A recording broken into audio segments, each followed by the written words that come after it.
Maoist అగ్రనేత Mallojula Venugopala Rao లొంగిపోయారు. Maoist పార్టీలో అగ్రనేతగా వ్యవహరించారు మల్లోజుల. మావోయిస్టు పార్టీ విధానాలపై అసంతృప్తిని వ్యక్తం చేస్తూ కొన్ని రోజుల కిందట వేణుగోపాలరావు లేఖ రాశారు. 60 మందితో కలిసి మల్లోజుల వేణుగోపాలరావు లొంగిపోయారు. మల్లోజుల వేణుగోపాలరావు మావోయిస్టు పార్టీలో కీలక సభ్యుడిగా పనిచేశారు. కొన్ని రోజులుగా పార్టీ అనుసరిస్తున్న విధానాలతో ఆయన విభేదిస్తున్నారు. విప్లవోద్యమాన్ని విజయవంతం చేయాలంటే ప్రజల్లోకి బహిరంగంగా వెళ్లడమే సరైన మార్గమని లేఖాస్త్రం కూడా సంధించారు. వేణుగోపాలరావు రాసిన లేఖ అడవుల్లో అలజడి సృష్టించింది. 60 మందితో కలిసి మల్లోజుల వేణుగోపాల్ లొంగిపోవడం దేశవ్యాప్తంగా సంచలనం రేపుతోంది.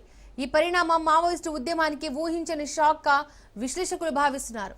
తాను మావోయిస్టు పార్టీ నుంచి శాశ్వతంగా వైదొలుగుతున్నట్లు వేణుగోపాల్ ప్రకటించారు. కొన్ని అనివార్య కారణాల వల్ల ఇకపై పార్టీలో కొనసాగలేనని స్పష్టం చేశారు.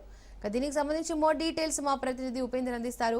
ఉపేందర్, మావోయిస్టు మల్లోజుల లొంగిపోయారు, ఇది ఊహించిందేనా? ప్రస్తుతం మల్లోజుల ఎక్కడున్నారు? డీటెయిల్స్ ఏంటి?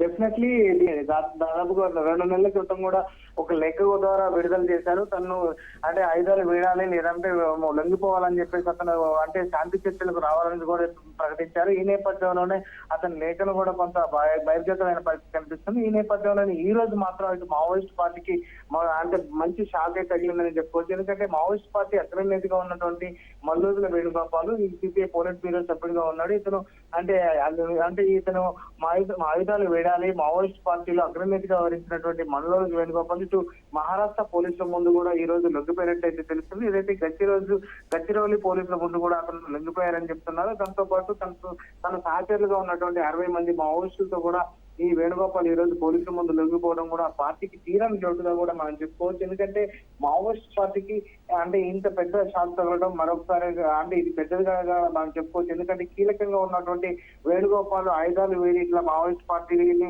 విడిపోవడం కూడా ఆ పార్టీకి తీరని లోటుగా చెప్పుకోవచ్చు. మహారాష్ట్ర పోలీసుల ముందు లొంగిపోయినటువంటి ఇతను అంటే గతంలో కూడా ఎన్నో కీలక అంటే ఘటనలకు కూడా పాల్గొన్న పరిస్థితి కనిపిస్తుంది. గతంలో కిషన్ జీ పేరుతో కూడా మల్లోజుల వేణుగోపాల్ సోదరుడుగా ఉన్నటువంటి కోటేశ్వరరావు కూడా మావోయిస్ట్ పార్టీలో కీలకంగా పనిచేశారు. అయితే అగ్రనేత ఎదిగిన రోజుల్లో మల్లోజుల వేణుగోపాల్ మావోయిస్ట్ పార్టీ ప్రస్తుత విధానాలపై కూడా అసంతృప్తి వ్యక్తం చేస్తూ కూడా ఇతను లేఖ కూడా విడుదల చేసిన పరిస్థితి మనకు తెలిసిందే. అయితే ఇది సంచలనంగా మారగా ఇప్పుడు మావోయిస్ట్ పార్టీని వీడుతున్నట్లు కూడా కొన్నాళ్ళ కిందటే అటు మల్లోజు లీకులు కూడా ఇచ్చినట్లయితే మనకు తెలుస్తుంది. ఇదే పార్టీ లక్ష్యం గతి తప్పిదంటూ కూడా అతను కామెంట్ చేశారు. ఇక పోలిట్ బ్యూరో మెంబర్ గా సుదీర్ఘ కాలం పాటు మావోయిస్ట్ పార్టీలో కీలకంగా అతను పనిచేసిన పరిస్థితి ఉంది.